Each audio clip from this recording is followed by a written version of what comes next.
Hello दोस्तों, जैसे last video में प्रॉमिस करा था आपसे, हम इस वीडियो में कार डिटेलिंग के बारे में बात करेंगे और खास करके इंटीरियर डिटेलिंग के। तो आइए चलिए एक बार फिर दोबारा वेलकम करते हैं करण सर का इस वीडियो में। और कार इंटीरियर डिटेलिंग के लिए क्या बेस्ट हम कर सकते हैं और उसमें क्या क्या चीजें कंसिडर करनी चाहिए और कैसे इंटीरियर बेस्ट होगा उसके बारे में बात करते हैं।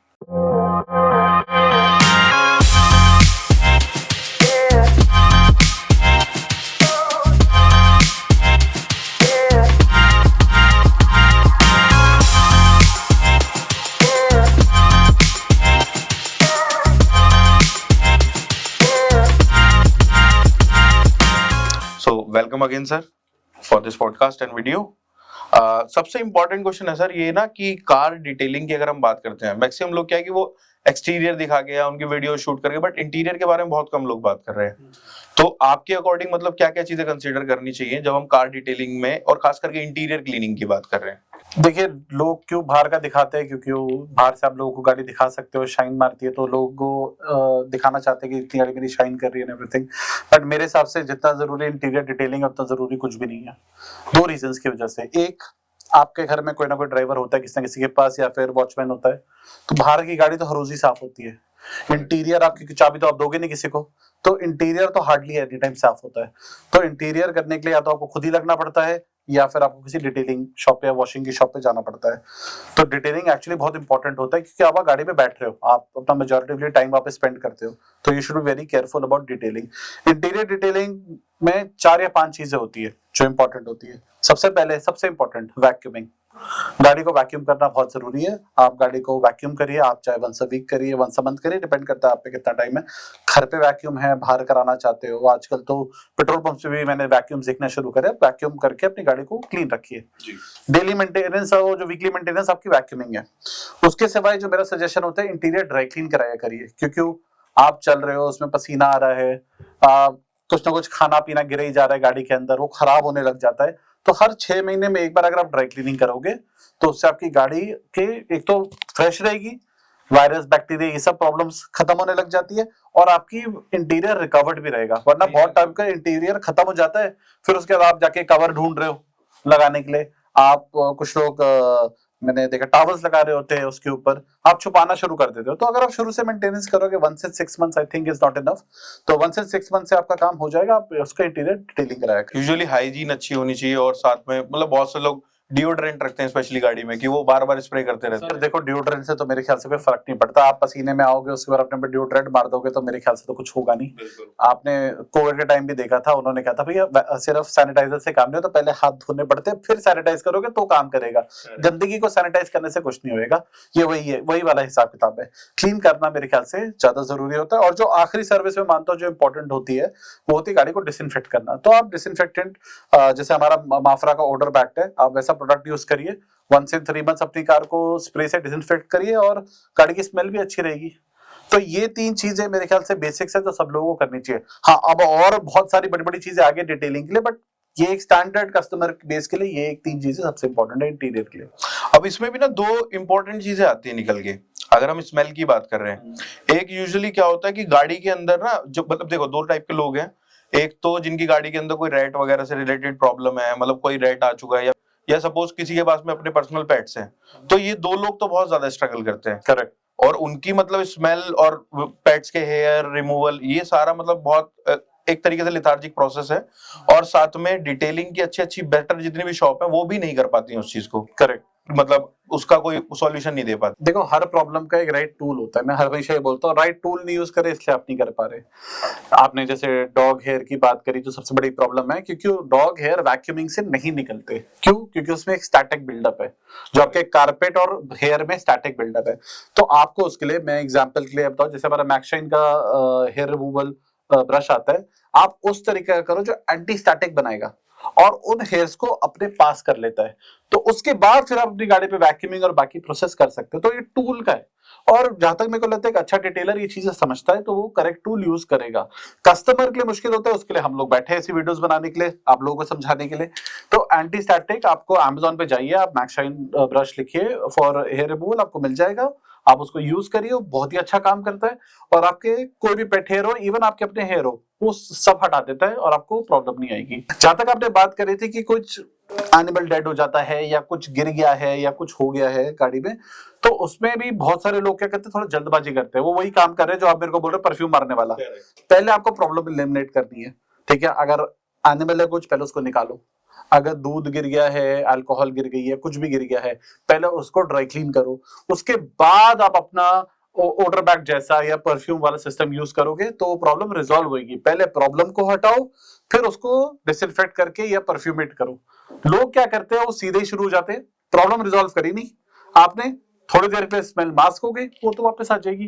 तो पहले प्रॉब्लम को एलिमिनेट करिए, अपने डिटेलर के पास जाइए और वो आपकी प्रॉब्लम रिजॉल्व करेंगे। उसके बाद आप अपने हिसाब से परफ्यूम मारो, डिसइंफेक्ट करो, वो आपकी चॉइस है। एक चीज और है सर, अब इसके बाद में अगर हम बात करें खास करके अगर इंटीरियर डिटेलिंग की बात जैसे कि हम कर रहे हैं, तो एक चीज आपने देखी होगी कि जितने प्लास्टिक पार्ट्स हैं, और अब तो क्या है कि गाड़ियों में सब में टच स्क्रीन है, तो एक टच स्क्रीन को संभाल के रखना, क्योंकि यूजुअली लोग उस पर प्रेस करते हैं, उस पर फिंगरप्रिंट्स आते हैं, फिर साथ में जो प्लास्टिक पार्ट्स हैं, वो प्लास्टिक पार्ट थोड़े ही दिन में डल हो जाते हैं उनका कलर, और वो चीज अगर मतलब कोई भी गाड़ी के अंदर बैठता है ना, तो वो एक तरीके से उस चीज को मेजर करता है कि ये तो बहुत डल हो चुका है। करेक्ट, इसका भी प्रॉब्लम सेम ही है, ठीक है। क्योंकि होता क्या है कि हम लोग कौन सा केमिकल यूज कर रहे हैं उस पर बहुत इंपॉर्टेंट डिपेंड करता है। देखिए क्या है, जो चीज नहीं है नहीं तो चीज नहीं लगती है, बट अगर आप उसको ठीक से ट्रीट नहीं करोगे तो over a period of time वो डल होने लग जाती है, क्योंकि उसका कलर फेड होने लग जाता है, उसके ऊपर जो प्लास्टिक है प्लास्टिक डिग्रेड होने लग जाता है। तो आप अच्छा केमिकल यूज करोगे तो कभी आपको प्रॉब्लम नहीं आएगी। कोई भी, मेरा हमेशा सजेशन है, कोई भी वाटर बेस्ड केमिकल यूज करिए, ठीक है। और सब क्लीन करने का तरीका एक ही है, पहले साफ फिर पॉलिश। ये फिर से वही सब बहुत लोग करते हैं कि गंदा डैशबोर्ड है उसे भी पॉलिश लगा देते हैं और सोचो ये तो वही वाली बात हो गई कि सुबह उठ के मेकअप करा और निकल गए। तो देखिए, आप उससे टेम्पररी तो काम हो जाएगा, बट एवरीडे ये काम नहीं हो सकता है। आप पहले चीज को साफ करो, कोई भी चीज हो, डैशबोर्ड हो, दरवाजे हो, इंटीरियर हो, टायर हो, मैं तो बोलता हूँ कोई भी बॉडी का पार्ट हो, पहले साफ फिर पॉलिश। गंदगी शायद से आपको नहीं दिख रही, बट गंदगी है, गंदगी हमेशा होती है, आपको दिख नहीं रही क्योंकि कलर मैच कर रहा है। जैसे बहुत सारे लोगों का ब्लैक डैशबोर्ड होता है, उसमें दिखता ही नहीं है, बट इसका मतलब ये नहीं कि गंदगी नहीं है। आपका अगर क्रीम कलर का डैशबोर्ड है तो आप कह रहे हो यार गंदा हो जाता है, ब्लैक गंदा नहीं होता, ऐसा थोड़ी गंदा नहीं होता, मास्क हो रहा है, दिख नहीं रहा उसके अंदर, बस यही डिफरेंस। तो क्लीन करिए पहले। हमारे पास जैसे बहुत मल्टीपल प्रोडक्ट्स है, प्लास्टिक लेदर क्लीनर है, माफ्रा का, बहुत सारे अच्छे अच्छे प्रोडक्ट्स है। क्लीन करिए एंड उसके बाद उस पे पॉलिश लगाइए। पॉलिश भी आप डैशबोर्ड पॉलिश लगा सकते हैं, प्लास्टिक प्रोटेक्टेड लगा सकते हो, बहुत अच्छे अच्छे केमिकल्स अवेलेबल है माफ्रा के अंदर भी, तो आप उनको यूज करिए और आपकी प्रॉब्लम कभी नहीं आएगी आपको डैशबोर्ड के साथ या इन चीजों के साथ। मेरी गाड़ी, लास्ट गाड़ी मैंने 7 साल तक चलाई थी और उसके अंदर मेरी गाड़ी में कभी भी प्लास्टिक का इश्यू नहीं था, क्योंकि प्रोसेस फॉलो करा था। प्रोसेस फॉलो करिए, you will never have any issue. जो कार की सीट्स हैं, सीट्स में यूजुअली लोग क्या करते हैं, वो बाहर से कवर भी चढ़वाते हैं और साथ में जो कंपनी से इनबिल्ट कवर आते हैं, उसके बावजूद भी क्या है कि उनकी सीट्स में मतलब निशान होना, या फिर वो लेदर का जल्दी से फट जाना, या फिर उस लेदर पे ट्रिम्स मार्क्स आ जाते हैं, या फिर सोल मार्क्स आ जाते हैं, तो उनके लिए क्या कर सकते हैं हम लोग? देखिए, लकीली तो ये ट्रेंड अब चेंज हो रहा है, क्योंकि अब लोगों ने सीट कवर लगाने काम कर दिया, क्योंकि कंपनी अपने हिसाब से भी अच्छी सीट्स दे रही है।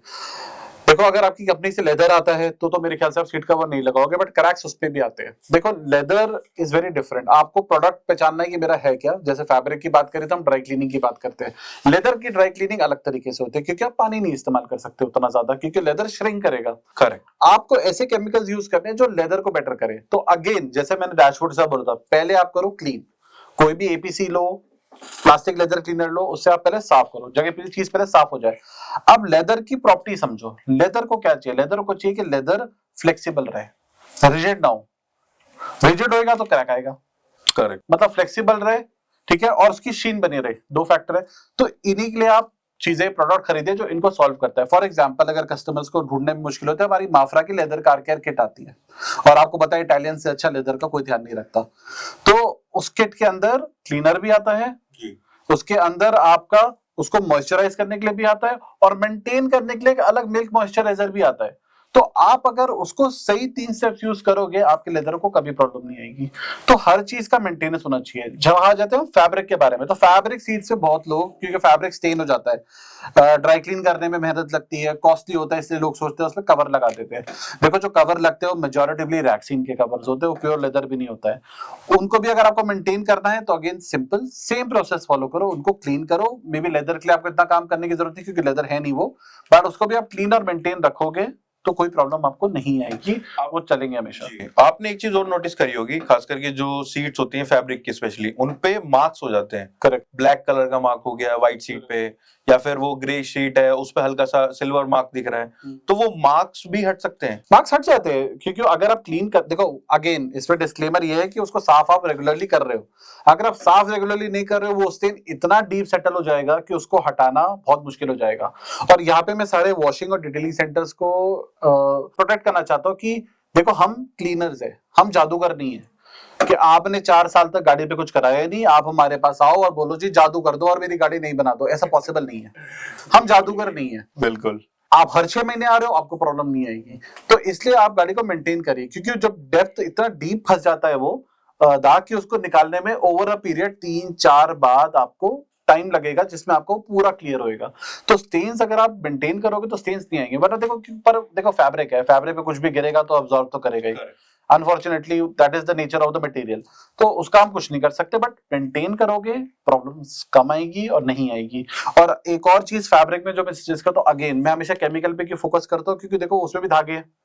आप प्लीज कोई हार्श केमिकल मत यूज करो। जो केमिकल बना है, जैसे हमारा अपोस्ट्री शैम्पू है, अब हमारे पास क्लीनर भी है और अपोस्ट्री शैम्पू है, अलग अलग क्यों है? क्योंकि जो अपोस्ट्री शैम्पू है उसके तो प्रॉपर्टीज अलग है। वो सफाई करने के सिवाय फैब्रिक्स पे लाइट रहता है, हार्ड नहीं रहता।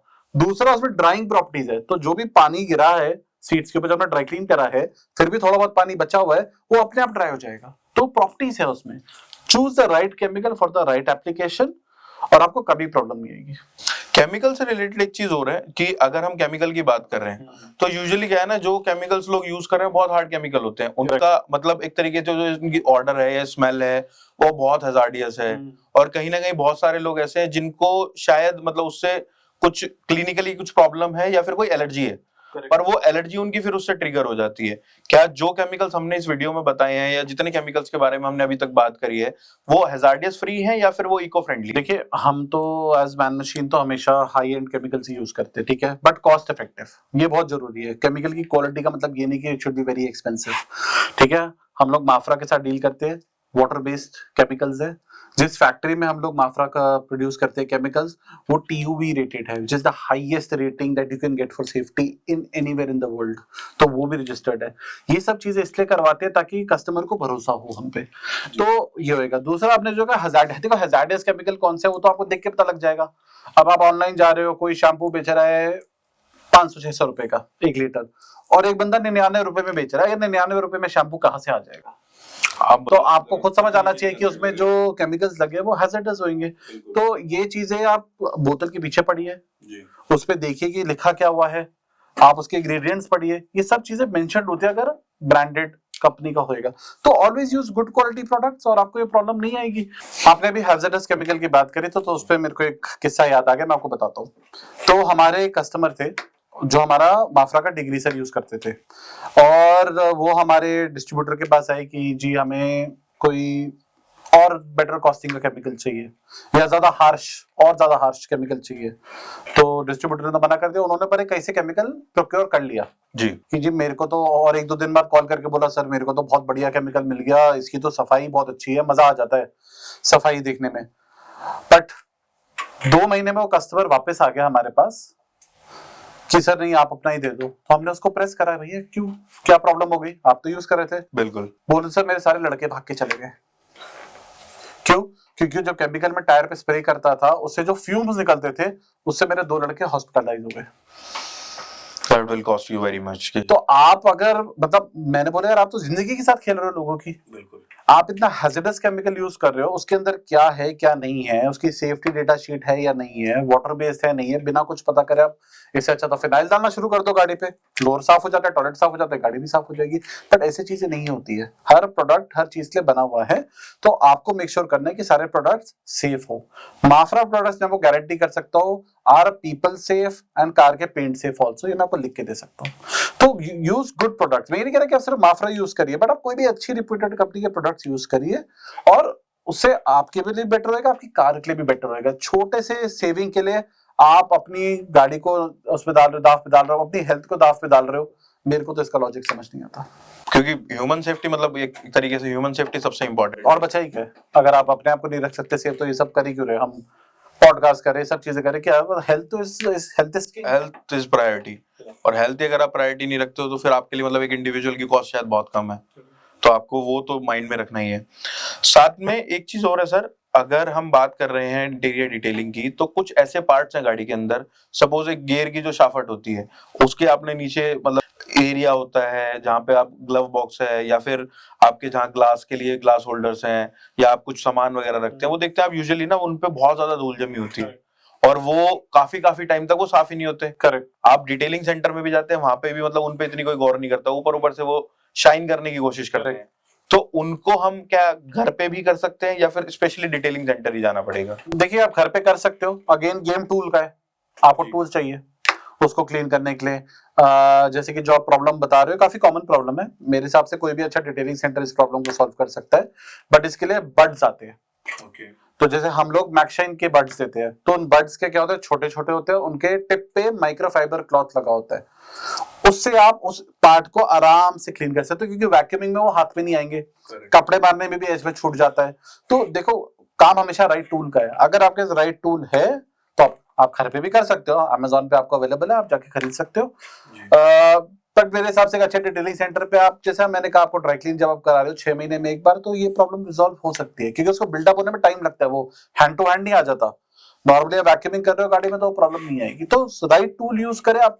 कस्टमर्स को देखो हर राइट टूल समझाना भी बड़ा मुश्किल हो जाता है, ना हमारी मार्केट ऐसी है कि हर राइट टूल करो, तो प्रोसेस पता होना चाहिए आपको, और आप खुद करना चाहते खुद करिए, डिटेलिंग सेंटर ले जाना चाहते डिटेलिंग सेंटर ले जाइए। एक लास्ट क्वेश्चन और था इंटीरियर डिटेलिंग के रिलेटेड, कि जो सबसे इंपॉर्टेंट होता है और जो लोगों को मतलब जल्दी से उस पर नजर भी नहीं जाती, पर वो शायद मेरे को लगता है कि हर इंसान अगर कोई भी आपकी गाड़ी में बैठेगा या आप भी बैठोगे दिन में एक बार तो वो चीज देखोगे, वो है आपकी रूफ।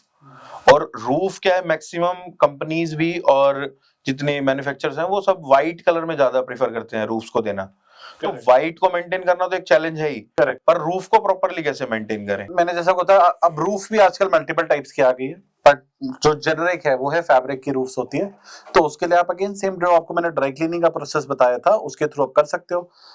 आप फोम भी आते हैं आज की डेट में, तो फोम को यूज करके भी आप अपनी गाड़ी पे फोम करिए, कपड़े से स्क्रब करिए और वाइप कर दीजिए, तो अच्छा आपका इंटीरियर फोम के साथ भी आप ये काम कर सकते हो। ये सारी चीजें ऑनलाइन भी अवेलेबल है, आप डिटेलिंग शॉप जाओगे वहां पे भी अवेलेबल है, तो उससे क्लीन हो सकता है। रूफ ज्यादा जल्दी गंदी क्यों होती है, क्योंकि हमारा हाथ पड़ता रहता है, चलता रहता है, हवा जो आती है हवा के ऊपर चिपक रही है, तो मिट्टी पोल्यूशन भी चिपकता रहता है, स्मोक कर रहे हो गाड़ी में तो उसका धुआं भी जाके चिपकता है, तो इसलिए रूफ गंदी जल्दी हो जाती है और आंखों पे रहती है क्योंकि ऊपर है, तो इससे दिखती ज्यादा है। It is the same part of maintenance, अगर आप मेंटेन करोगे 1 से 6 मंथ्स, मेरा हमेशा है, आप इसको ले लो, इस बात को मान लो, आपको कभी प्रॉब्लम नहीं आएगी। 1 से 6 मंथ्स इंटीरियर ड्राई क्लीन कराओ, आपको कभी प्रॉब्लम नहीं आएगी। सो अभी तक के जितने क्वेश्चन थे वो सर ने आंसर कर दिए, और इससे रिलेटेड आपके कोई और क्वेश्चन है और साथ में कुछ और पूछना चाहते हैं इंटीरियर डिटेलिंग के बारे में, तो आप कमेंट सेक्शन में आ सकते हैं। साथ में हमारी जो पिछली वीडियोस हैं आप वो ऊपर वीडियो के साथ में लिंक आएगा उसमें जाके, या फिर कमेंट सेक्शन में भी हम लिंक डालेंगे और डिस्क्रिप्शन में भी लिंक डालेंगे, आप वहां से फॉलो कर सकते हैं। And thank you again Karan sir for coming this video, and thank you so much. Please like, subscribe and share.